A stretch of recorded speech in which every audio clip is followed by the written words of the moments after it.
بولیں۔ اچھا یہ جس وقت ساری جو آپ نے باتیں فرمائی ہیں نا، اس قسم کی جب گفتگو میں نے ان کے آگے مزید کی نا، تو انہوں نے بڑا سخت جواب دیا پھر مجھے اس بات کا، اس پہ انہوں نے تھوڑی سختی والا جواب دیا، جس کو وہ اپنی مشہور ہے زمانہ جو پاکستان انڈیا میں بڑا مشہور ہے، پتہ نہیں آپ کے امریکہ میں مشہور ہے کہ نہیں، جو پھکی والا جواب وہ کہتے ہیں، انہوں نے مجھے دیا۔ انہوں نے کہا جی مجھے شاہ جی اب یہ بتاؤ، لمبی چوڑی چھوڑو، اب وہ ویڈیو دیکھ لیجیے گا، ایگزیکٹ الفاظ تو میں نہیں بتا رہا نا، مجھے یاد نہیں رہے، جی لیکن سر۔ مفہوم بتا رہا ہوں آپ کو۔ انہوں نے کہا جی آپ مجھے بتائیں، آپ نے امامت منصور من اللہ منوا لیا، اس میں سے نکالیں گے کیا؟ میں نے کہا جی قرآن، وہ کہتے ہیں چلو اس بات کو چھوڑیں، کیونکہ انہوں نے پہلے کہا نا کہ قرآن میں امامت کیوں نہیں ہے، حدیثوں پہ کیوں بھاگتے ہو آپ لوگ؟ میں نے کہا جی حدیثوں کے بھی ہم منکر تو نہیں، انہوں نے کہا میں بھی منکر نہیں ہوں، لیکن اتنے بڑے عقیدے کے لیے جب وہ بحث ہوئی، میں نے آیات بتائیں، انہوں نے کہا شاہ جی چھوڑو لمبی چوڑی، آپ مجھے یہ بتاؤ آپ نے منصوص من اللہ امامت کے عقیدہ منوا کے اس میں سے نکالنا کیا ہے؟ میں نے کہا جی یہ آپ مجھے بتائیں۔ کہتے ہیں جی میں اب آپ کو پھکی دیتا ہوں، اس کا مفہوم یہ ان کی پھکی کا، وہ کہتے ہیں جی مجھے یہ بتاؤ کہ اہل سنت کے امام ہوں، ابو حنیفہ ہوں، امام مالک ہوں، شافعی ہوں، احمد بن حنبل ہوں، یا شیعہ کے منصوص من اللہ 12 امام ہوں، حضرت مولا علی علیہ السلام سے لے کے نیچے امام محمد مہدی علیہ السلام تک چلے جائیں، چلے علیہ السلام شریف قیدے کے مطابق آنا حسن عسکری علیہ السلام تک چلے جائیں، کہتے ہیں مجھے ان کا فتویٰ دکھائیں پوچھ کے کہ خون لگانا کے کیا احکامات ہیں، لیور ٹرانسپلانٹ کے کیا احکامات ہیں، خطبین پہ نماز کیسے پڑھنی ہے، مریض کے اوپر قبلے کا تعین کیسے ہوگا۔ وہ کہتے ہیں جب آپ یہ کہتے ہیں نا، وہ کہتے ہیں جناب ایران کی فتویٰ کمیٹی سے رجوع کرو، سنی کہتے ہیں جی سعودی عرب کی فتویٰ کمیٹی سے رجوع کرو، تو کہتے ہیں کہ ان دونوں کی جو امامتیں ہیں نا، دونوں کی باطل ہو گئی ہیں، سنیوں کی بھی جھوٹ ہو گئی ہیں، شیعوں کی بھی جھوٹ ہو گئی ہیں، پریکٹیکلی مان چکے ہیں کہ امامت منصوص من اللہ کا اس دور میں عوامی مسائل سے، جدید دور کے مسائل سے حل کوئی نہیں۔ کہتے ہیں وہ مسائل جب انجینئر محمد علی مرزا نے بتانے ہیں، وہ مفتی تقی عثمانی نے بتانے ہیں، وہ حسن اللہ یاری نے بتانے ہیں، تو امامت منصوص من اللہ کا پریکٹیکلی کیا فائدہ؟ وہ کہتے ہیں جاؤ جا کے گورے کی عدالت میں پیش ہو جاؤ، وہ بار بار اس پہ زور دیتے ہیں، کہتے ہیں جاؤ کسی پڑھے لکھے غیر متعصب گورے کو ہمارے اماموں سے مسئلے نہ پوچھو، ویسے ان کی امامت کے قائل رہو۔ وہ کہتے ہیں گورا تمہیں جوتے مار دے گا۔ دیکھیں میرے بھائی ان کی بات بہت اب غلط یہ ہے۔ میں نے مفہوم بتایا، اب دیکھیں نا، اگر رسول پاک صلی اللہ علیہ وسلم کسی کے لیڈر کی ضرورت نہیں ہے تو ابو بکر کو کیوں خلیفہ بنا گیا بھائی؟ وہ کہہ دیتے امام کی ضرورت ہی نہیں ہے، سب اپنے گھر چلے جاؤ، نمازیں پڑھو، حدیث وغیرہ یاد ہے اسی پہ عمل کرو۔ ابو بکر کسی نے بولا آج تک یہ جو بات یہ کر رہے ہیں نا، یہ جو بات یہ کسی اس کا کوئی قائل ہی نہیں ہے۔ عمر کو کیوں یہ کسی نے نہیں کہا آج تک کہ مسلمانوں کو لیڈر کی ضرورت نہیں ہے، سب کا اجماع ہے کہ مسلمانوں کو لیڈر کی ضرورت ہے۔ وہ لیڈر کون ہے، اس لیڈر کے کوالیفیکیشنز کیا ہیں، لیڈر کی صفات کیا ہے، وہ اللہ کی جانب سے منسوب ہوتا ہے یا مسلمان خود بناتے ہیں یا کوئی طاقت کے بل بوتے سے تلوار کے زور سے خلیفہ بنتا ہے یا دوسرا کسی کو خلیفہ بناتا ہے، وہ اس پہ اختلاف ہے۔ اس پہ اختلاف تو ہے ہی نہیں کہ رسول پاک صلی اللہ علیہ وسلم کے بعد ہادی گائیڈ کی ضرورت ہے ہمیں، وہ گائیڈ کون ہے؟ ٹھیک ہے نا۔ جہاں تک یہ بات کر رہے ہیں نا نئے مسائل کی، تو دین کے جتنے مسائل ہیں، یہ اکثر مسائل 99% جو مسائل ہیں نا، یہ ابھی کوئی لیور ٹرانسپلانٹ یہ کتنے لوگوں کو پیش آتی ہے؟ لیور ٹرانسپلانٹ مثلا ملینز میں سے ایک کو پیش آئے گا نا، اکثر کسی اب ہمارے رشتہ دار ہیں، خدا ان کو زندگی دے، ابھی تک تو کسی کو پیش نہیں آیا۔ یا مثلا قطبین پہ نماز، یہ تو بہت کم لوگوں کو پیش آتی ہے۔ وہاں پہ کتنے سال میں مثلا قطبین کتنے لوگ جاتے ہیں؟ 100-200 لوگ ہی جاتے ہوں گے، دنیا کی آبادی 7 ارب ہے۔ لیکن جو اکثر جو مسائل ہیں وہی ہیں جو آپ نماز پڑھتے ہیں، نماز کیسے پڑھیں گے، آپ نے وضو کرنی ہے، آپ نے نکاح کرنا ہے، آپ نے طلاق دینا ہے، آپ نے قرضے لینا ہے، وغیرہ وغیرہ جو زندگی میں پیش آتے ہیں۔ یہ تو یا حج پہ جانا ہے، یا مثلا روزے ماہ رمضان کے روزے رکھنا ہے، کس وقت آپ نے افطار کرنا ہے، یہ جو چیزیں ہیں میرے محترم، اس پہ آپ کس کی اتباع کریں گے؟ ٹھیک ہے نا۔ مسلمانوں میں اختلاف تو ہے، کون سا وہ سورس ہے، وہ کون سا گائیڈ ہے کہ اگر اس کی گائیڈنس پہ عمل کریں گے تو آپ کو بالکل تسلی ہے، 100% تسلی ہے کہ میرا عمل مقبول ہے اللہ کے نزدیک۔ بخاری مسلم ہے وہ، یا وہ ہے جس کو رسول پاک صلی اللہ علیہ وسلم نے فرمایا کہ اگر تم ان کی اتباع کرو گے میرے بعد، کبھی گمراہ نہ ہو جاؤ گے، کبھی گمراہ نہ ہو جاؤ گے۔ ٹھیک ہے نا۔ تو لازمی بات ہے کہ وہ ہر شخص کو دیکھنا ہوگا کہ یہاں پہ رسول پاک صلی اللہ علیہ وسلم کے بعد سورس جو بالکل آپ سیٹسفائیڈ ہو جائیں، یقین پہ ہو جائیں کہ اب میں صحیح راستے پر ہوں، وہ کون سا، اس پہ عمل کرنا۔ اب ہم کوئی نہیں کہتا کہ امت کو، دیکھیں رسول پاک صلی اللہ علیہ وسلم کے زمانے میں بھی امت میں علماء تھے جن پہ رسول پاک صلی اللہ علیہ وسلم خود ان پہ اعتماد کرتے تھے احکام سکھانے کا۔ اس طرح تو نہیں ہے کہ میں سب لوگوں کو خود رسول پاک صلی اللہ علیہ وسلم سب باتیں سکھاتے تھے، اس طرح تو نہیں تھا۔ جو مدینے والے تھے ان کو خود وہ سکھاتے تھے، لیکن اب جو دور دراز کے علاقے ہیں وہاں پہ کوئی اگر شخص نہیں ہے، وہاں پہ پیغمبر صلی اللہ علیہ وسلم نہیں جا سکتے، وہ بھی نہیں آ سکتے، تو کیا ہوتا تھا کہ کسی کو بھیج دیتے تھے کہ بھائی ان کو اسلام سکھاؤ، وہ شخص آتا ہے ان کو نماز روزہ وغیرہ وغیرہ وغیرہ سکھا دیتا ہے، ٹھیک ہے نا. اب یہ نہیں ہے کہ وہ شخص اپنے آپ سے کچھ بھی کوئی بھی سکھا دے، ٹھیک ہے نا، کہ میرے فکر میں یہ کرو تم، وہ اس نے دیکھا ہے، وہ جو اس کو آتا ہے وہی سکھائے گا. وہ اپنے سے کوئی بناوٹی بات بنا دے کہ بھئی اس کو کچھ نہیں آتا، پیغمبر صلی اللہ علیہ وسلم سے نہ پوچھے، ایسے ہی بنا کے چلا جائے، یہ تو فراڈ ہے. تو اس زمانے میں بھی عالم کی ضرورت تھی، آج کے زمانے میں بھی عالم کی ضرورت ہے. عوام اس طرح نہیں ہے کہ عوام خود جا کے کتابیں مثلا کھول دیں، وہاں سے وہ نکال دیں. علماء کی ضرورت ہے. بات یہ ہے کہ کیا اب اس میں تقلید کی بات آ جاتی ہے، اجتہاد و تقلید کی بات آ جاتی ہے، یا صرف ہم نصوص پہ عمل کر رہے ہیں، ٹھیک ہے نا. علماء کا کیا کا رول کیا ہے؟ علماء صرف نصوص لوگوں تک سمجھا دیں، نصوص سمجھا دیں، ٹھیک ہے نا، اور اس کو ان کے ذاتی جو آراء ہوتے ہیں، ذاتی فتوے ہوتے ہیں، وہ حجت نہیں ہوتی. حجت صرف کتاب و سنت ہے. یا اس سے دوسرا مکتب فکر یہ ہے کہ کہتے ہیں اس میں اجتہاد ہے، وہ جو ان کی علماء کی جو رائے ہے، جو اجتہاد ہے، وہ عام آدمی کے لیے حجت ہے. ہمارا جو موقف ہے کہ صرف نصوص حجت ہے، جو بھی مسئلہ آ جائے نصوص موجود ہیں. خاص کر مذہب اہل بیت علیہم الصلوۃ والسلام پہ نصوص اتنے زیادہ ہیں، اور آراء سے منع کیا گیا ہے کہ کسی کی رائے تم کبھی اتباع نہ کرنا، تم گمراہ ہو جاؤ گے، جہنمی بن جاؤ گے. تو آپ نے نصوص پہ عمل کرنا ہے. ابھی جو مثلا لیور ٹرانسپلانٹ ہے، یہ تو ایک عام سی چیز ہے. وہ کہتے ہیں مجھے منصوص امام کا قول دکھاؤ، مجھے مفتیوں کا فتویٰ نہ دکھاؤ. ہاں، منصوص امام کا قول دکھا دیتے ہیں، منصوص امام کا قول دکھا دیتے ہیں. پیغمبر صلی اللہ علیہ وسلم نے فرمایا میری امت سے 9 چیزیں جو ہیں رفع کی گئی ہیں. میری امت سے 9 چیزوں کا حساب کتاب نہیں ہوگا. کوئی اس کا ارتکاب بھی کرے نا، 9 چیز کا حساب نہیں ہوگا. ایک ہے کہ مثلا کوئی شخص اس کا عقل نہیں ہے. مثلا اگر کوئی شخص وہ سوئے میں اس نے کفر کا جملے، سو رہا ہے، اس کے منہ سے کفر کے جملے نکلے، اب اس سے حساب نہیں ہوگا. یا کوئی شخص کو مجبور کر دیں آپ، ایک شخص مجبور تلوار ادھر رکھ دیا کہ بھائی تم شراب پی لو، اس نے بیچارے ڈر کے مارے شراب پی لیا اس نے. اب اس کو آپ نہیں پکڑ سکتے کہ آپ حد جاری کریں گے آپ پہ، کیوں شراب پیا. اسی میں سے ایک یہی ہے کہ انسان کو اضطرار آ جائے. اگر آپ مضطر ہو جائیں کسی بات پر، یعنی بالکل لاچار ہو جائیں، زندگی موت کا مسئلہ ہے، عزت کا مسئلہ ہے، زندگی یا عزت کا مسئلہ ہے یا زندگی موت کا مسئلہ ہے. جینا آپ کا دوبر ہو جائے گا زندگی میں، تو وہ آپ کے لیے جائز ہے. مثلا ابھی میں بیمار ہوں، میرے دل میں، میرے گردے میں، میرے جگر میں درد ہے، ٹھیک ہے نا. ڈاکٹر کہتے ہیں یہاں پہ ٹرانسپلانٹ کی ضرورت ہے. اس کے منع تو نہیں، حرام تو نہیں ہے، کوئی حدیث روایت تو نہیں کہ حرام ہے، لیکن حدیث میں یہی ہے. اور یہ حدیث نہایت ہی صحیح ہے شیعوں کے نزدیک. میں سمجھتا ہوں کہ مخالفین کے ہاں بھی ہوگا کہ ایک شخص اگر لاچار ہو جاتا ہے تو اس کے لیے جائز ہے. اگر آپ کو زندگی بچانے کے لیے یہاں پہ لیور، کسی کتے کے بھی لیور کے ڈالنے کی وہ نوبت آ جائے نا، وہ بھی جائز ہے. اب کتے کا تو کوئی نہیں ڈالتا، دوسرے انسان کے ہی ڈالیں گے تو آپ کے لیے جائز بن جاتا ہے، ٹھیک ہے نا. تو یہ حدیث شریف میں ہے. اوکے، اور مزید بولیں بھائی. اس طرح نصوص ہمارے پاس دیکھیں، ہر مسئلہ شیعہ مذہب میں اس طرح ہے کہ ہر مسئلہ جو ہے نا، حد اقل ہمارے مذہب میں کوئی دنیا کا کوئی ایسا مسئلہ نہیں ہے کہ اس کے لیے خاص اسی کے لیے کوئی نص نہ ہو یا ایسے عام پرنسپلز نصوص میں، نہ کہ ہم اپنے عقل سے بنائیں، نہیں، نص میں، حدیث شریف میں یا آئے قرآن میں وہ پرنسپلز نہ ہو جس کی اپلیکیشن اس مسئلے پہ نہ ہوتی ہو نا. ہمارے پاس بہت سارے عام قواعد ہیں اہل بیت طاہرین علیہ السلام نے ہمیں دیے ہیں کہ ان کی اپلیکیشن ہوتی ہے، ان کی وہ اس کو اپلائی کریں مختلف ان جگہوں پر. وہ بہت سارے ان کے موارد بہت زیادہ ہوتے ہیں، تو ہمیشہ وہ ضرورت ہی نہیں ہوتی کہ آپ یہ کریں کہ بھائی ہمیں امام کی کیا ضرورت ہے. امام ہی کے بدولت لوگوں پہ حجت تمام ہوتی ہے. نص ہے تو حجت ہے نا، گائیڈنس اللہ کی جانب سے ہے، انسٹرکشنز ہیں، تو بھی آپ یقین کر سکتے ہیں کہ آپ صحیح راستے پہ جا رہے ہیں. وَإِلَّا علماء تو آپ کو بھی پتہ ہے، علماء پہ وحی تو نازل نہیں ہوتی. علماء کون ہے بھائی؟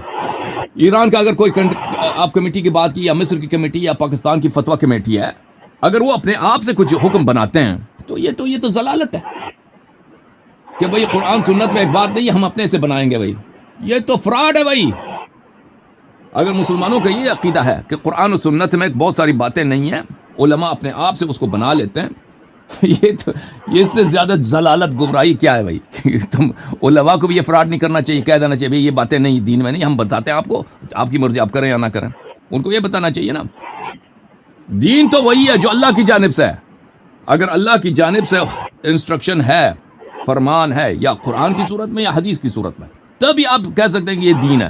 وَإِلَّا عالم مولوی چاہے پاکستان کا ہو، مولوی چاہے انڈیا کا ہو، بنگال کا ہو، ایران کا ہو، سعودی عرب کا ہو یا مصر کا ہو، اس کے کہنے سے نہ کوئی چیز حلال بنتی ہے نہ کوئی حرام بنتی ہے، اس کے کہنے سے کچھ بھی نہیں ہوتا. شریعت صرف اور صرف اللہ کی جانب سے ہے، رسول صلی اللہ علیہ وسلم اور حدیث شریف اہل بیت علیہ السلام میں. جی سر مزید بولیں. اچھا آخری سوال میں نا میں نے بھی انجینئر صاحب کو انہی کے سٹائل میں ایک فقہ دینے کی کوشش کی نا جی. جی سر.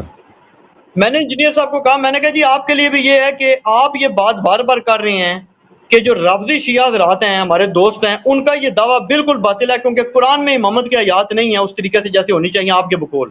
میں نے کہا جی وہ حضرات تو یہ کہتے ہیں کہ مان لی آپ کی بات مان لی کہ جناب ہمارا چلو اس طریقے سے ایکسپلینیشن کے ساتھ نہیں ہے، تو یہ بتائیں کہ آپ کے ہاں جو خلافت کا کنسیپٹ ہے اہل سنت میں، آپ رافضی شیعہ حضرات یہ اعتراض کرتے ہیں نا، تو میں نے کہا جی ان کو بھی تو جواب دیں نا. وہ یہ کہتے ہیں کہ جو آپ کا شورا کا کنسیپٹ ہے اس کی کوئی رتی برابر دلیل قرآن کے آیات سے دکھا دیں. تو انہوں نے آگے سے جواب دیا، کہتے ہیں جی بالکل نہیں ہے. میں کیوں دکھاؤں؟ میں کہا جی کیوں نہ دکھائیں، ان پہ تو آپ اگر چڑھ چڑھ کے آ رہے ہیں، آپ کہہ رہے ہیں جی امامت کی ہیں لیکن ایکسپلینیشن کے ساتھ نہیں ہے، جتنا بڑا عقیدہ ہے تو آپ کی تو ہے ہی نہیں. وہ کہتے ہیں جی ہماری کہاں سے ہوتی؟ وہ کہتے ہیں ہر نبی کا وصی ہوتا تھا، شورا نہیں ہوتی تھی، اس لیے ہوتی تھی کہ ختم نبوت نہیں تھی ہوئی. کہتے ہیں یہ آپ کا سوال ہی باطل ہے. آپ مجھے یہ کہہ رہے ہیں کہ مجھے رسول پاک صلی اللہ علیہ وسلم سے پہلے وہ بندہ دکھاؤ جس کا نعوذ باللہ سٹیٹس آپ صلی اللہ علیہ وسلم والا جو خاتم النبیین ہے. انہوں نے کہا جب آپ کا سوال ہی باطل ہے، جب آپ نے بےہودہ بات پوچھی ہے، جو ایسا بندہ ہونا تھا ممکن ہی نہیں، تو کہتے ہیں میں کہاں سے آپ کو وہ نبی دکھاؤں جس کا وصی نہیں تھا. آپ صلی اللہ علیہ وسلم پہ کہتے ہیں کیونکہ نبوت ختم ہو گئی ہے اس لیے وصی کوئی نہیں تھا، ختم نبوت پہ وہ نعوذ باللہ ڈاکہ ہونا تھا اگر کوئی ایسی چیز ہوتی. اس لیے کہتے ہیں کہ آپ صلی اللہ علیہ وسلم کے بعد شورا مجبوری تھی، اور آج تک کہتے ہیں پریکٹیکلی شورا ہی چل رہی ہے. یہ انہوں نے جواب دیا. مفہوم بتا رہا ہوں، آپ ویڈیو خود دیکھ لیجئے گا. جی سر. پہلی بات یہ ہے کہ وہاں شورا کہاں شورا ہے؟ شورا بولتے ہیں بیدے کا عزیز و شورا مجلس کو نہیں بولتے ہیں کہ ایک مجموعہ ہے لوگ وہاں پہ مشورہ کرتے ہیں. شورا اس کا نام نہیں ہے. شورا بولتے ہیں مشورہ کرنے کو. شورا کا لفظی کیا مطلب ہے؟ اب نام رکھ دیا نا مجلس شورا اسلامی. پاکستان کے پارلیمنٹ کو شورا تو نہیں بولتے، شورا بولتے ہیں. اردو میں پارلیمنٹ کو قانون میں مجلس شورا لکھا ہے. قانون مجلس شورا، مجلس شورا یعنی مشورہ کرنے کی مجلس. وہ خود لفظ شورا خود جو ہے نا مشورہ مجلس نہیں ہے، مجموعہ نہیں ہے لوگوں کا. لفظ شورا جو ہے کیا ہے؟ بولتے ہیں مشورہ کرنے کو. اچھا کہتے ہیں اگر خلافت مشورے سے ہوتی ہے نا، خلافت مشورے سے ہوتی تو وہ اس کی کوئی آیت وغیرہ ہمیں دکھائیں کہ خلافت مشورے سے ہوتی ہے، یا کوئی حدیث ہمیں دکھائیں. کچھ بھی نہیں ہے. وَأَمْرُهُمْ شُورَى بَيْنَهُمْ، یہ لوگوں کے کاموں کا ہے، لوگوں کے اپنے کاموں کا کہ وہ ایک دوسرے سے مشورہ کرتے ہیں. ایک چیز جو منسوس ہوتی ہے، جو دینی فریضہ ہوتا ہے، وہ اس پہ مشورہ نہیں ہوتا. اب ہم آ کے وَأَمْرُهُمْ شُورَى بَيْنَهُمْ ہم آ کے مشورہ کر رہے ہیں نماز پڑھنی ہے یا نہیں پڑھنی ہے، کعبہ قبلہ ہونا چاہیے یا مثلا ہم نیو یارک کو قبلہ بنا دیں نا، اس پہ تو مشورہ ہونا ہی نہیں ہے. مشورہ کس پہ ہے؟ وَأَمْرُهُمْ شُورَى بَيْنَهُمْ، یہ اپنے کاموں میں مشورہ کرتے ہیں. اپنے ابھی میں نے شادی کرنا ہے بھائی، میں فلاں جگہ سے رشتہ مانگوں بہتر ہے یا فلاں جگہ سے رشتہ مانگوں یہ بہتر ہے، ٹھیک ہے نا. آپ سے مشورہ کروں گا بھائی، آپ ان کو جانتے ہیں، آپ مشورہ دے دیں. یا میں نے ایک گاڑی خریدنی ہے، مجھے نہیں معلوم یہ قیمت اچھی ہے یا نہیں، آپ سے مشورہ کروں گا. وہ مشورہ وہ اللہ کے فرائض میں نہیں ہوتا. امامت جو ہے، یہ امامت اللہ تعالیٰ نے خود قرآن مجید میں فرمایا کہ حضرت ابراہیم علیہ السلام نے جب اللہ سے دعا کی وَمِن ذُرِّيَّتِي وَإِذِ ابْتَلَىٰ إِبْرَاهِيمَ رَبُّهُ بِكَلِمَاتٍ فَأَتَمَّهُنَّ قَالَ إِنِّي جَاعِلُكَ لِلنَّاسِ إِمَامًا قَالَ وَمِن ذُرِّيَّتِي قَالَ لَا يَنَالُ عَهْدِ الظَّالِمِينَ. ابراہیم علیہ السلام کو اللہ نے امتحان لے لیا، سخت امتحان لے لیا. امتحان میں کامیاب ہو گئے تو اللہ نے کہا کہ میں آپ کو لوگوں کا امام بناتا ہوں. تو ابراہیم علیہ السلام نے کہا کہ میری ذریہ، اللہ نے کہا میرا جو عہدہ ہے، میرا جو یہ امامت میری پوزیشن ہے، یہ ظالمین کو نہیں ملنے والی. تو یہ پوزیشن ہی اللہ کی پوزیشن ہے. ابراہیم علیہ السلام اپنا نہیں بنا سکتے. وہ ابراہیم علیہ السلام اللہ سے دعا کر رہے ہیں تو لوگ مشورے سے کیا بنائیں گے؟ وَرَبُّكَ يَخْلُقُ مَا يَشَاءُ وَيَخْتَارُ مَا كَانَ لَهُمُ الْخِيَرَةُ. تیرا رب ہے جو خلق کرتا ہے، تیرا رب ہے جو اختیار کرتا ہے. لوگوں کو اختیار کرنے کا حق نہیں ہے. یہ قرآن کی نص آیت ہے. رسول پاک صلی اللہ علیہ وسلم نے جتنے غزووں میں انہوں نے امیر بھیجا نا، کسی کو مشورے سے نہیں بھیجا، یا کسی کو صحابہ سے کہہ دے کہ تم شورا کر لو، تم شورا کر کے کہ اپنا امیر انتخاب کرو. رسول پاک صلی اللہ علیہ وسلم جتنے غزوے پہ گئے ہیں، مدینہ پہ اپنا جانشین بنا کے گئے، اپنا ڈیپیوٹی بنا کے گئے. جتنے بھی ان کے ڈپیوٹیز تھے مدینے پر جو مدینے کے امور چلاتے تھے، ان کی واپسی تک نماز جماعت پڑھاؤ، لوگوں کے مسائل حل کرو، تو کسی کو لوگوں کے مشورے سے نہیں بنایا کہ مشورہ کریں یا لوگوں پہ چھوڑو کہ مدینہ والا تم مشورہ کر لو، یہ کبھی نہیں، اور نہ کبھی انہوں نے فرمایا بھی ہے کہ میرے جانے کے بعد تم مشورہ کر لینا. اور ثقیفہ بنی ساعدہ میں مشورہ بھی نہیں ہوا نا. مشورہ تو یہ ہے کہ سب لوگوں سے وہ دیکھ لیں آپ واقعات ثقیفہ بنی ساعدہ کا، وہاں پہ مشورہ نہیں ہوا کہ مشورہ ہوا سب کا. وہاں پہ جلدی کچھ انصار کو آپس میں اختلاف تھا، وہ اس کو نہیں بننا چاہتے تھے نا. وہ اپنے ان کا جو سعد بن عبادہ ہے اس کو، کیونکہ وہ ایک قبیلے کا سردار ہے، تو دو دوسرے قبیلے جو تھے اس کو نہیں چاہتے تھے کہ یہ خلیفہ بن جائے. تو جلدی سے عمر نے ابو بکر کے ساتھ بیعت کی ہے، تو فوراً انصار والوں نے اس کے ساتھ بیعت کی تاکہ سعد کے ساتھ کوئی بیعت نہ کرے. وہاں پہ مشورہ کہاں ہوا؟ اور اہل بیت علیہ الصلوۃ والسلام کے ساتھ کب مشورہ ہوا؟ وہ تو ابھی رسول پاک صلی اللہ علیہ وسلم کا دفن بھی نہیں ہوا. ٹھیک ہے نا. پھر عمر کو جب خلیفہ بنایا گیا، عمر کیسے خلیفہ بنا؟ مشورے سے نہیں بنا. وہ صرف ابو بکر نے، بلکہ لوگوں نے اس کے خلاف مشورہ دیا. کئی احادیث میں موجود ہے کہ ابو بکر صاحب جب عمر صاحب کو خلیفہ بنانا چاہ رہے تھے تو لوگوں نے عبد الرحمن ابن عوف وغیرہ وغیرہ، طلحہ زبیر، ان لوگوں نے کہا کہ کیوں تم ایسے شخص کو بنانا چاہتے ہو، اس کو نہ بناؤ. تو اس کے مشورے کے بغیر انہوں نے اس کو خلیفہ، اگر حکم مشورہ ہی ہے نا تو سب سے اس کا بڑا نقص کرنے والا خود عمر ہے اور ابو بکر ہے کہ ابو بکر نے بغیر مشورے کے عمر کو امام بنایا. اس کی نہ بیعت ہوئی نہ مشورہ ہوا، صرف ابو بکر نے کہا تو خلیفہ ہے، بس خلیفہ بن گیا وہ. اچھا پھر جو ہے عثمان کا جو شورا تھا، اگر مشورہ کرنا ہے تو سب سے مشورہ کرنا ہے نا. 6 آدمی کو کیوں بنایا؟ دوسروں کے پاس عقل نہیں ہے، مشورہ نہیں دے سکتے. دوسرے جو لوگ ہیں نا عثمان والے شورا، جس شورا سے عثمان نکلا ہے، جس مجلس سے عثمان نکلا، اس میں 6 ممبر تھے. وہ مسلمانوں میں صرف کہاں قرآن کی آیت ہے، کہاں پیغمبر صلی اللہ علیہ وسلم کی سنت ہے کہ صرف 6 آدمی مشورہ دے سکتے ہیں، باقی مشورہ نہیں دے سکتے. بہرحال پہلی بات یہ ہے کہ یہ مشورہ والی جو بات ہی غلط ہے کہ خلیفہ مشورے سے بنتی ہے. کب ان لوگوں نے مشورے سے خلیفہ؟ نہ ابو بکر مشورے سے بنا، نہ عمر بنا، نہ عثمان مشورے سے بنا. ٹھیک ہے نا. عثمان بھی مشورے سے نہیں بنا، وہ صرف 6 لوگ وہاں پہ تھے. انہوں نے کمیٹی بھی ایسی بنائی تھی کہ اس میں سے صرف عثمان ہی خلیفہ بن سکتا تھا، کیونکہ انہوں نے کہا تھا، کیونکہ اس کو پتا تھا کہ ووٹ یہاں پہ تقسیم ہوں گے، اور اس نے کہا تھا کہ بھائی جس کو عبد الرحمن ابن عوف ووٹ دے دے وہی خلیفہ بنے گا. وہ اس کو پتا تھا کہ عبد الرحمن ابن عوف صرف عثمان کو ووٹ دے گا. اور پھر میرے محترم بھائی کہ انہوں نے غصہ جو آپ پہ کیا ہے کہ نبی کریم صلی اللہ علیہ وسلم، انہوں نے کیا کہا؟ نبی کریم صلی اللہ علیہ وسلم مجھے کوئی دکھائیں کیا بولا؟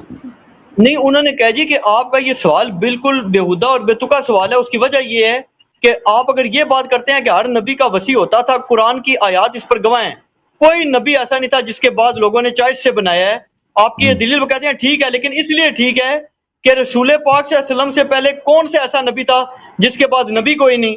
وہ کہتے ہیں جو وصی ہوتا تھا وہ کون ہوتا تھا؟ وہ نبی ہوتا تھا نا. تو وہ تو اللہ نہیں بنانا تھا. وہ کہتے ہیں بعد میں تو لوگوں کو مجبوری بن گئی کہ اب نبوت جو ختم ہو گئی تو آپ صلی اللہ علیہ وسلم کے بعد یا تو نیا نبی نعوذ باللہ آ جاتا. تو کہتے ہیں یہ وجہ ہے کہ آپ صلی اللہ علیہ وسلم کے بعد اس لیے نظام بنا ہے کہ نبوت جو ختم ہو گئی. پچھلے نبیوں کی دفعہ یہ تھا کہ اللہ خود بناتا تھا کیونکہ وہ ہوتے ہی نبی تھے. تو آپ صلی اللہ علیہ وسلم کے بعد نیا نبی میں کہاں سے لاؤں؟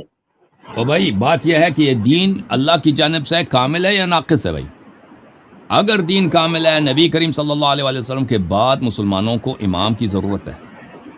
یہ تو کوئی نہیں کہتا امام کی ضرورت نہیں ہے نا، سب کہتے ہیں امام کی ضرورت ہے، امام ایک ہونا چاہیے. اب اس امام کی پہچان کیا ہے؟ کون امام بنے گا؟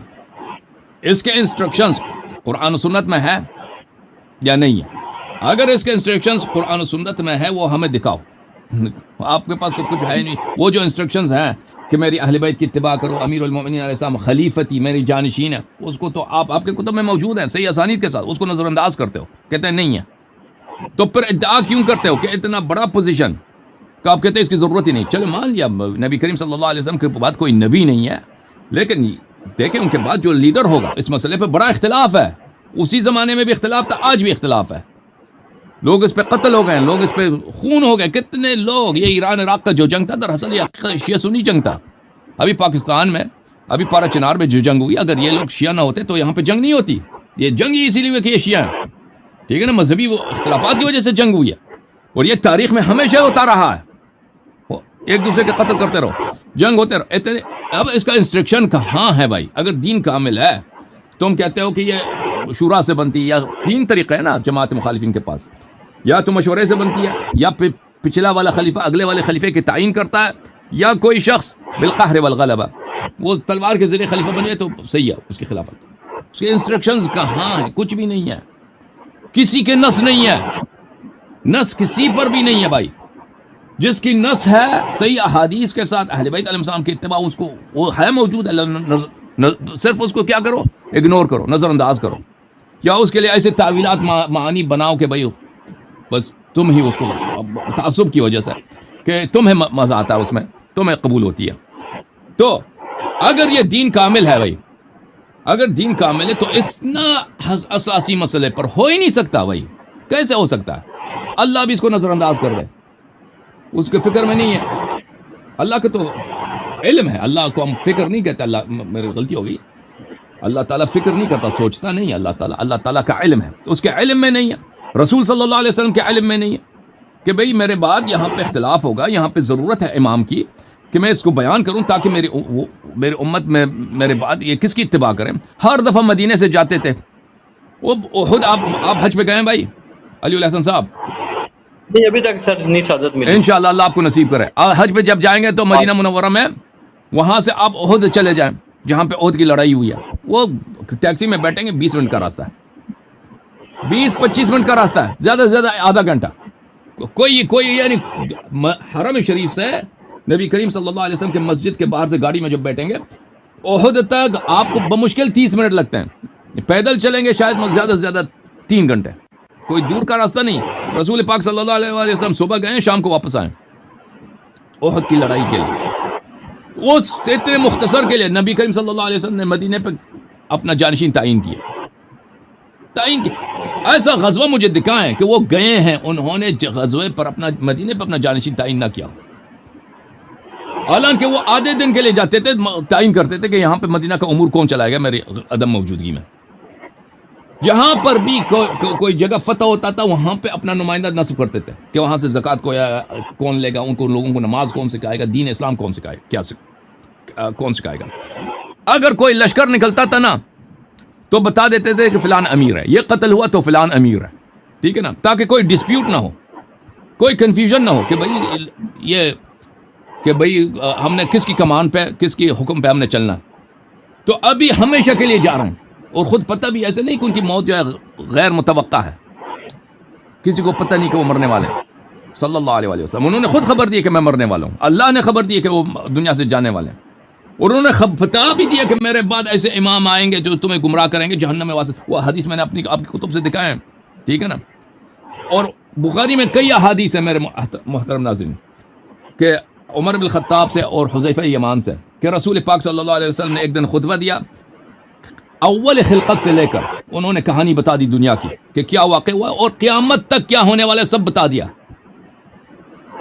قیامت تک سب کیا ہونے والا ہے، اور یہاں تک بتا دیا کہ جنت، جب جنتی اپنے گھر جائیں گے جنت میں داخل ہوں گے اور دوزخی دوزخ داخل ہوں گے، سب بتا دیا. تو رسول پاک صلی اللہ علیہ وسلم ایسے تو نہیں ہے کہ، اور اللہ بھی ایسا نہیں ہے کہ اس کو پتہ نہیں کہ ان کے وفات کے بعد ایسا بڑا اختلاف آئے گا. تو یہ کیسے ہو سکتا ہے بھائی؟ یہ عقل کے خلاف. ایک سبزی بجنے والا ریڑھی ہے نا، وہ اس کو ایسے نہیں چھوڑ کے چلا جاتا، اس پہ کسی کو رکھتا ہے بھائی کہ تم، میں جا رہا ہوں 3 گھنٹے کے لیے، تم یہ سبزی اس قیمت پہ تم بیچ دینا میرے بعد. اور اس پہ جس پہ اعتماد ہے اسی کو رکھے گا بھائی، اللہ نہیں جائے گا. وہ میں نے آپ کو دکھایا تھا نا بخاری کی حدیث کہ اگر کوئی چرواہا بھیڑ بکریوں کو باہر چھوڑ کے آ جاتا ہے، وہ دوسری چرواہے کے سپرد نہیں کرتا تو اس نے بھی خیانت کیا. تو یہ لوگوں کی تو امر تو اس سے زیادہ اہم ہے. بہرحال یہ کیسے ہو سکتا ہے بھائی؟ نص ہی نہیں ہے، اور سوال غلط ہے. کیوں سوال غلط ہے بھائی؟ کیوں سوال غلط ہے؟ سوال نہایت ہی اہم ہے کیونکہ اس کے پاس جواب نہیں ہے، کہتا ہے سوال غلط ہے. بھئی آپ ہر چیز میں شریعت میں اس کی جواب موجود ہے.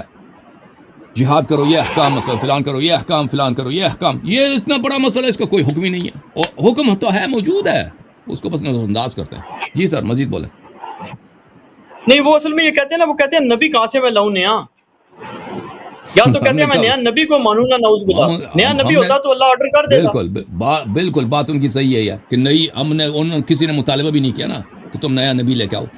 بات یہ ہے کہ ان کی جانشینی کا، نبی صلی اللہ علیہ وسلم کے بعد لیڈر ہوگا کون ہوگا، امام کون ہوگا، پیشوا کون ہوگا. یہ تو سب کا اجماع ہے کہ ان کے پاس کوئی امام ہونے کی ضرورت ہے. وہ کون ہوگا اس کے انسٹرکشن میں چاہیے. ہمیں نہیں چاہیے کہ وہ نیا نبی ہمارے لے کے آئے. یہ تو ان کی سوال ہی ایسی ہے نا. جواب ایسا ہے کہ بھائی میں نیا نبی کون سے, کس نے ان سے کہا کہ تم نبی لے کے آؤ؟ کسی نے مطالبہ کیا ہو تو وہ ڈانٹ لینا آپ کو. آپ نے مطالبہ کیا تھا ان سے کہ نہیں نیا نبی لے کے آؤ؟ آپ نے یہ تو نہیں کہا تھا. آپ نے کہا تھا ان کے بعد امام کون ہے. میں نے کہا جی قرآن سے ثابت ہے کہ ہر نبی کے بعد اس کا وصی ہوتا تھا نا, اور وہ منسوخ ہی ہوتا تھا, کوئی لوگوں کی چوائس سے نہیں تھا بنتا. وہ کہتے ہیں جی میں بھی آپ کی بات سے متفق ہوں, کوئی نیا نبی نعوذ باللہ ہوتا تو آتا نا, کہاں سے لائیں نیا نبی؟ جب ختم نبوت مان رہے ہو تو کیوں یہ مطالبہ کرتے ہو کہ یہ آپ سے وسلم کے بعد جو ہے منسوخ کیوں نہیں ہے؟ جی منصب نبوت کی نہیں ہے, نبوت کی منصب ختم ہے, نبوت کی منصب ختم ہے, لیکن امت کو ہادی کی ضرورت, امام کی ضرورت. رسول پاک صلی اللہ علیہ وسلم کے خلیفہ کون ہے یہ تو سب کو پتہ ہے کہ یہ منصب ہے اسلام میں, یہ تو سب کو پتہ ہے. شیعہ کہتے ہیں خلیفہ کون ہے, جانشین کون ہے؟ امیر المؤمنین علی علیہ السلام. آپ لوگ کہتے ہو کہ جناب ابو بکر ہے. یہ اس پہ تو اجماع ہے دونوں فریقین کا. اب اسلام نے اس مسئلے میں کیا کہا ہے, اللہ نے اس مسئلے پہ کیا کہا ہے, اس مسئلے پر کہ نبی صلی اللہ علیہ وسلم کا جانشین کون ہے, اللہ نے کیا کہا, رسول صلی اللہ علیہ وسلم نے کیا فرمایا. ابو بکر کی خلافت کے تو ہم کی خلافت کی دلیل طلب کرتے کرتے تک گئے بھائی کہ ان کی خلافت کی کوئی دلیل لے کے آؤ, کہ ان کی خلافت اگر شرعی ہے تو کس بنا پر, کس میزان پر. کوئی دلیل ہے ہی نہیں ان کے پاس. بھائی امیر المؤمنین علیہ السلام کی خلافت کی دلیل چاہیے تو یہ قرآن ہے, یہ سنت ہے, متواتر الا ماشاء اللہ. Okay sir. اچھا سر, جاتے جاتے پھر آپ سے بس یہ سوال پوچھوں گا, یہ تو انجینئر صاحب والا سوال نہیں ہے, یہ ویسے بات ہے کہ آپ حضرات کی طرف سے نا, جو ہمارے رافضی شیعہ حضرات ہیں ان کی طرف سے ایک اعتراض ہے جو کہ عوام اہل سنت کو اپیل اہل بیت سے دین نہیں لیا گیا, اور یہ بغض کے تحت سنی محدثین نے بےمانی کے تحت باقاعدہ ایک پلاننگ کے تحت اہل بیت کو چھوڑا ہے. تو آج ہی میں ایک ویڈیو دیکھ رہا تھا, حالانکہ وہ جو مفتی صاحب تھے, وہ علامہ صاحب تھے, وہ تقریباً شیعہ کی طرف مائل تھے جن کی ویڈیو تھی, وہ واللہ عالم ان کا نام بھی میرے ذہن سے نکل گیا ہے. تو انہوں نے یہ بات کہی, وہ کہتے ہیں جی سینکڑوں کے حساب سے بلکہ ہزاروں کے حساب سے ہماری جو احادیث کی کتب ہے, ایون بخاری کا وہ کہہ رہے تھے, انہوں نے روافض سے کٹر راوزیوں سے روایات لی ہیں, کٹر راوزیوں سے. اور پھر اگلی بات یہ ہے کہ کیا کوئی ایسا سنی محدث ہے جس ظالم نے ائمہ اہل بیت کرام کو نعوذ باللہ کذاب کہا ہو, رجال کا کوئی علی موجز لگاؤ یہ نعوذ باللہ جھوٹے تھے, یا کہو جی ان کا جناب حافظے کمزور تھے, یا نعوذ باللہ کسی کی ایمان پہ شک کیا ہو, یا کسی کو یہی کہو کہ یہ رافضی تھا نعوذ باللہ, ایسا کوئی ہے کیا, یا یہ آپ ایسے الزام لگا دیتے ہیں؟ پہلی بات جو ہے نا کہ دیکھیں اس زمانے میں, تابعین کے زمانے میں بہت سارے لوگ تھے جو شیعہ تھے, کٹر رافضی تھے تابعین کے زمانے میں, یعنی بنی امیہ کی حکومت. سنہ 40 کے بعد جب معاویہ کی حکومت آئی ہے تو شیعہ انڈر گراؤنڈ چلے گئے. شیعہ یعنی وہ قتل ہوتے تھے. زیاد ابن ابی کی حکومت کے دوران اور معاویہ کی حکومت کے دوران وہ چن چن کے مارتے تھے, تو لوگ چپ جاتے تھے, تشیع کا اظہار نہیں کرتے تھے, اور بہت سارے لوگ قتل بھی ہو گئے. اور پھر اس طرح بنی مروان کی جب حکومت آئی ہے تو وہ لوگ تو حجاج ابن یوسف کی حکومت تھی عراق میں, تو یہ لوگ شیعوں کو مارتے تھے. تو وہاں پہ اس وقت شیعہ بہت تھے علماء میں, لیکن وہ سخت تقیہ میں تھے, یعنی اپنے بچوں کو اس سے بھی تقیہ کرتے تھے, اپنے اولاد سے بھی چھپاتے تھے.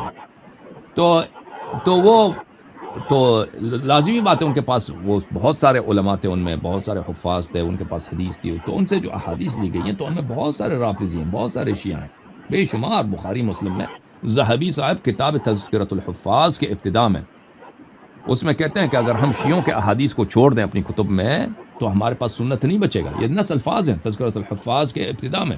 ابان ابن تغلب کا ترجمہ پیش کرتے ہیں, ان کا زندگی نامہ, ابان ابن تغلب شیعہ راوی ہے. تو کہتے ہیں کہ اگر ہم شیعوں کو نکال دیں تو ہم سنت نہیں بچے گا, ہمارے پاس حدیث ہی نہیں بچے گا. تو اس میں بے شمار تھے. اور پھر آہستہ آہستہ تقیہ کی وجہ سے اگلے جو نسلیں آ گئی نا, تو ان کو سب یہ باتیں جو ان پرانی نسلوں کو پتہ تھیں وہ آہستہ آہستہ کم ہوتی گئیں.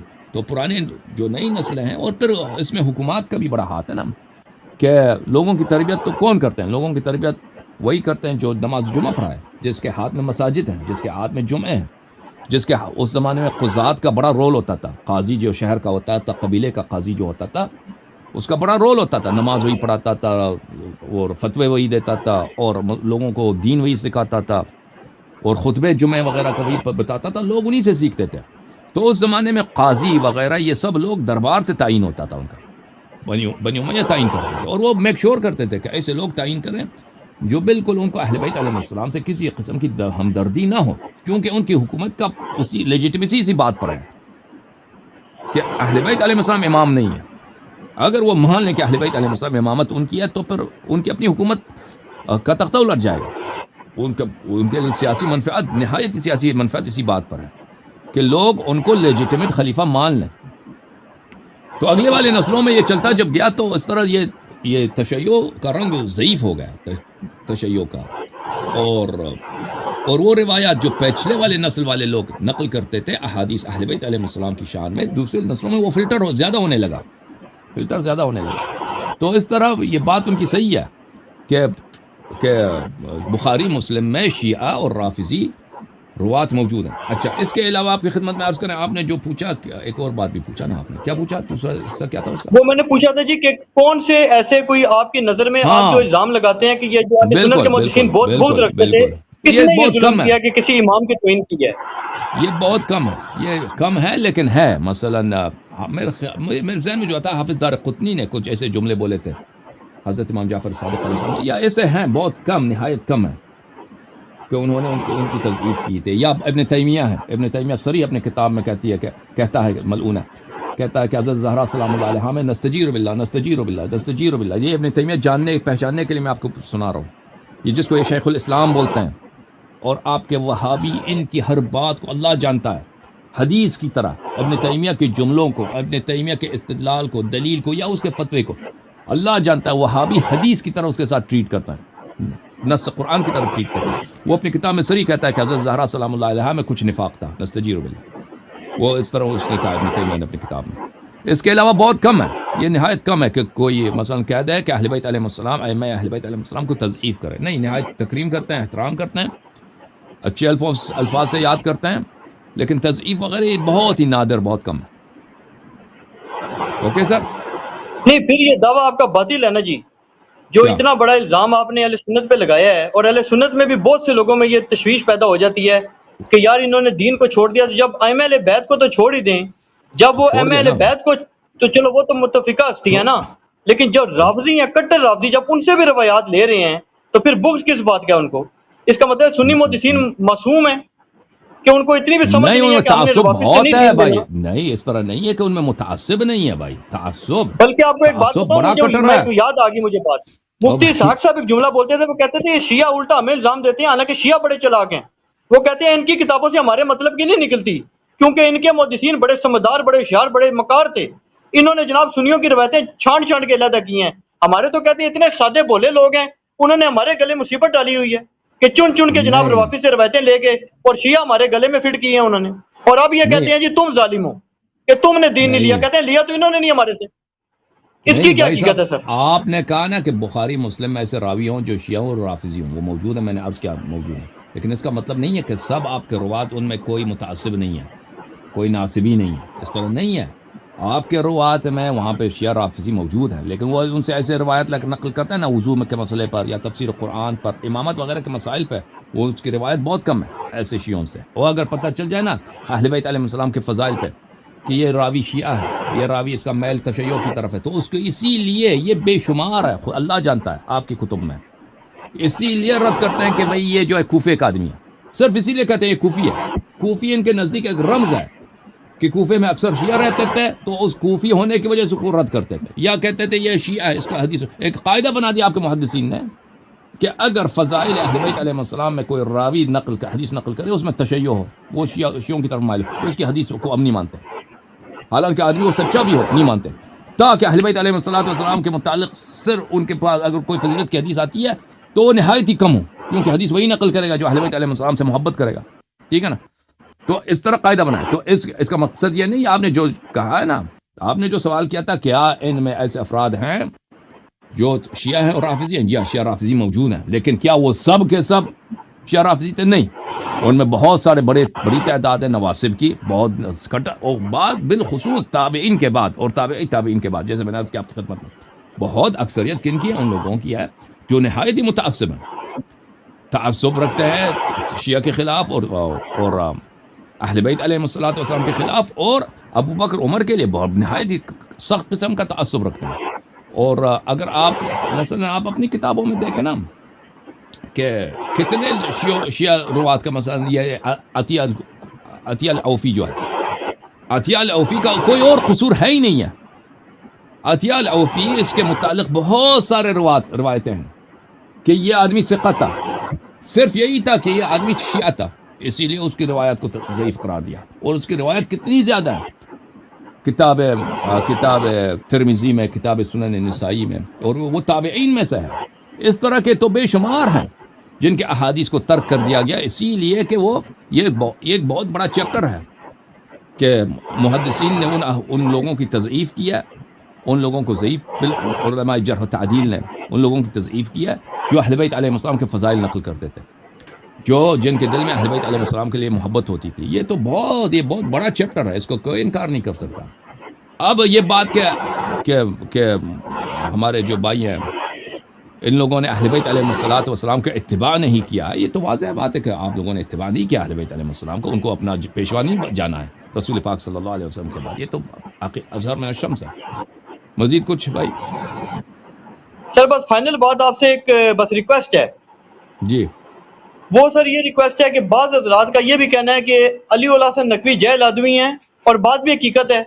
تو حسن اللہ یاری صاحب اگر اس قسم کے لوگوں کے سامنے بیٹھ کے لوگوں کو گمراہ کریں گے، یہ تو خود جاہل ہیں، ان کو اپنے مذہب کا نہیں پتہ، ان کو شیعوں کا کیا پتہ ہے، یعنی میرے جیسے لوگ. اور بات 100% درست ہے کہ کہتے ہیں جی مزہ تو تب آئے نا کہ مفتی عثمان الخمیس ہو، ڈاکٹر مفتی عبد الرحمن الدمشقیہ ہو، مفتی عدنان اور ہو، یا اس لیول کے ڈاکٹر خالد السلابی ہو، یا پاکستان میں مشہور و معروف جو اہل حدیث کے جو شیعہ کے ساتھ مناظرے ہسٹری میں کرتے رہے ہیں، اس قسم کے لوگ ہوں تو مزہ تو تب ہے. تو آپ کی خدمت میں عرض کریں، عثمان الخمیس کو ہم نے کتنی دفعہ دعوت دیا ہے، وہ کسی سے مناظرہ نہیں کرتا، کسی بھی شیعہ سے مناظرہ نہیں کرتا. نہیں وہ اس کی سر اردو سب ٹائٹل کے ساتھ لگائے نا، وہ کسی نہیں اس کے تو سر میں نے تو عربی میں مناظرہ نہیں کرتا نا، ویب سائٹ پہ ان کا لنک دیکھا تھا مناظرے کا، عربی میں مناظرہ نہیں کرتا، بالخصوص مجھ سے تو کبھی مناظرہ نہیں کرے گا. اسی طرح ارعور صاحب ہیں، وہ ان کو بہت دعوت دیا ہے. ارعور صاحب نے میرے عربی شو میں کئی دفعہ اس نے کال کیا ہے، یعنی پچھلے 10 سال پہلے کی بات ہے، لیکن اس نے کبھی اپنے آپ کو معرفی نہیں کیا، آئیڈینٹیفائی نہیں کیا. بعد میں آواز سے، کیونکہ میں اس کو تو سنتا نہیں ہوں، دوسرے لوگوں نے کہا یہ ارعور تھا، بہت سارے لوگوں نے کہہ دیا. اس کے اگر آپ انٹرنیٹ پہ سرچ کریں حسن اللہ یہ ارعور، وہ پتہ ہے، اور اس کو بڑی شکست ہوئی ہے. وہ ایسے ان کے بڑے بڑے علماء نے بہت کال کیے تھے میرے عربی شو میں، وہ آئیڈینٹیفائی نہیں کرتے تھے، ایسے اعتراض کرتے تھے، پھر ان کو شکست ہوتی تھی. تو ان کو ہم نے بہت دعوت دیا، اللہ جانتا ہے. جیسے ابھی ہم اردو زبان میں دعوت دیتے ہیں نا، نام لے کر فلان فلان فلان کو. اور یہ جو عبد الرحمن دمشقیہ اور خالد السلابی ہیں، عبد الرحمن دمشقیہ کے ساتھ میں کبھی گفتگو نہیں کروں گا، کیونکہ انہوں نے حضرت زہرا سلام اللہ علیہ کو گالی دیا تھا سر عام. انہوں نے اپنے ٹویٹر میں، آج سے یہ 10-12-15 سال پہلے کی بات ہے، اس نے بہت بری الفاظ میں، اتنا سخت الفاظ میں گالی دیا تھا کہ میں اس کو کبھی تکرار نہیں کر سکتا، اور میرے رونگٹیں کھڑی ہو جاتی ہیں جب میں یاد کرتا ہوں. اور بہت گھٹیا قسم کا گالی دیا، تو اس ملعون کے ساتھ تو میں کبھی بات ہی نہیں کروں گا. وہ ملعون ہے، اس سے کبھی بات کرنی ہی نہیں میں نے. اچھا دوسرا کون ہے، کس کا نام دیا آپ نے؟ ڈاکٹر خالد السلابی. میں نہیں جانتا اس کو، وہ کون ہے. بہرحال خالد السلابی کو میں نہیں جانتا. اب آپ کے پاکستان کے جو علماء ہیں، تو ان کو تو ہم نے بہت دعوت دیا. اب ان کو میں نام سے تو نہیں جانتا، ان کے جو مشہور لوگ ہیں وہ ہم سے بات نہیں کریں گے، کیونکہ ان کی اپنی شہرت ہوتی ہے، اور شہرت کے جو ہے آپ کو پتہ ہے کہ ان کو اپنی شہرت کا بھی خیال کرنا ہوتا ہے، اور اپنے آپ کو بہت بڑے سمجھتے ہیں. جو کچھ ہے، جو عالم حاضر ہو ہم سے گفتگو کریں، ہم سر آنکھوں پر ان سے گفتگو کریں. نہیں سر، میں نے ایک ویب سائٹ دیکھی ہے نا، یا اردو میں میں نے ایک ویب سائٹ دیکھی ہے، پاکستان کی ویب سائٹ ہے، اس کے اوپر عربی مناظرات میں یہ مفتی عثمان الخمیس اور خالد السلابی، عدنان الارعور، اور اس کے علاوہ پاکستان کے بھی 2 اعلی حدیث مکتب فکر کے بزرگ علماء، ان کے شیعہ کے ساتھ مناظرے موجود ہیں. اور عثمان الخمیس نے بہت سال پہلے ہوا پھیل ٹاک پہ اس نے مناظرہ کیا تھا اس کے ساتھ. ڈاکٹر وہ جو یمنی ہے، شیعہ ہو گیا، اب میں نام بھول گیا ان کا، ایک یمن کا ایک عالم ہے، وہ شیعہ ہو گیا تھا، اس کے ساتھ اس نے مناظرہ کیا تو تھا. آپ ان کو دعوت دینا سر، مناظرہ بھی بہت دعوت دے چکے ہیں بھائی، بہت. عثمان الخمیس نہیں آئے گا، نہیں اس میں وہ اردو سب ٹائٹل بھی لگائیں نا ہمیں پتہ چلے. اور عبد الرحمان دمشقیہ کا آپ کہتے ہیں کہ اس نے گالی دی ہے, یہ کیسے گالی دے سکتا ہے سر؟ اتنا بڑا اہل سنت کا عالم ہے وہ. بس وہ پوچھ لو نا, اس کو فتویٰ بھی دیا تھا مرحوم آیت اللہ صادق روحانی نے, اس کو فتویٰ دیا تھا کہ واجب القتل ہے. میں اس کے گالی کو نہیں دہرا سکتا, شاید اس نے ٹویٹر سے مٹا دیا ہے. اب آپ سرچ کریں, شاید آپ کو مل جائے گا. میں اس کو اب تکرار نہیں ویسے کرتا. ان کا ایک مناظرہ ہوا ہے آپ کے وہ جو مفتی ڈاکٹر سلمان صاحب ہے نا آپ کے شیعہ عالم ٹیونس کے, ان کے ساتھ اس کا ایک مناظرہ میں نے دیکھا ہے. وہ ایسے وہ کرتے ہوں گے, وہ مرجعیت والے ہیں, ان کو اتنا یہ انٹرنیٹ پہ موجود ہے, وہ ویڈیو میں آڈیو مناظرہ ہے لیکن وہ اچھی کوالٹی ہے, وہ آپ دیکھ سکتے ہیں. عبد الرحمان دمشقیہ کا مناظرہ آپ کے ڈاکٹر سلمان سے موجود ہے.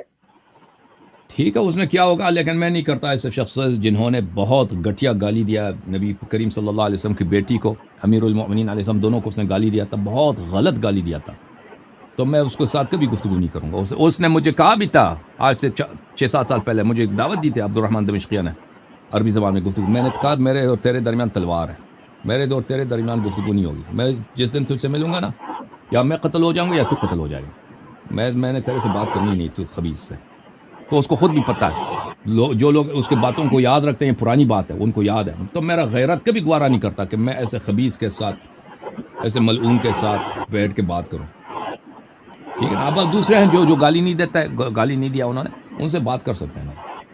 اچھا علامہ صاحب, اس پہ فائنل بات بس کنکلوڈ کر دوں. ایک بات اس پہ جو ہے نا, یہ لوگ یہ بھی کہتے ہیں, ابھی آپ کہتے ہیں نا کہ ان کو آپ دعوت دے دیں, وہ اللہ جانتا ہے ان کو دعوت دے کر ہم تک چکے ہیں. ان کو کال کر کے, یہ ان کو ای میل بھیج کے ان کو تک چکے ہیں. ابھی سے نہیں, کئی سالوں سے. یہ مجھے اچھی طرح جانتے ہیں اور ان کو خود پتہ ہے, میرے سامنے آ جائیں یہ شکست کھائیں گے. اور ایک ہی وجہ یہ نہیں آتے بھائی, جماعت مخالف, وہی وجہ ہے جو آپ کا عالم انجینئر صاحب سامنے نہیں آتا نا, سب سے گفتگو کرتا, مجھ سے نہیں کرتا. اس کی وجہ کیا ہے اس کو پتہ, ان سب کو پتہ ہے. جب یہ آ جائیں گے شیعہ دلائل کو یہ رد نہیں کر سکتے.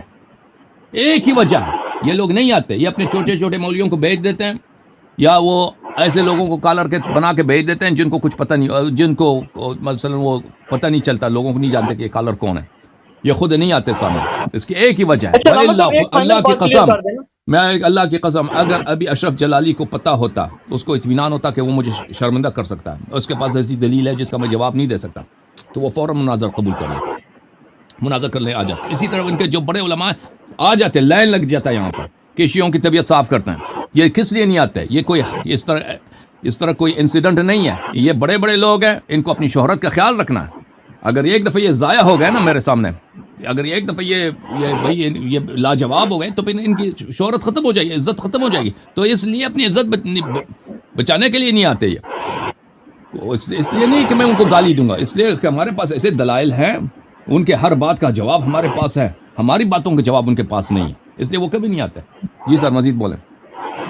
اچھا علامہ صاحب, فائنل بات آپ سے یہ ہے کہ جو آپ فرما رہے ہیں نا, یہ بات تو 100% درست ہے کہ اگر کوئی شخص حضرت فاطمہ الزہرا سلام اللہ علیہ کی شان اقدس میں معمولی درجے کی توہین کرے, تو وہ تو بہت بڑی بے ادبی اور بہت بڑی گستاخی اور اپنے آپ کو جہنم میں 100% گارنٹیڈ لے کے جانے والا عمل ہے.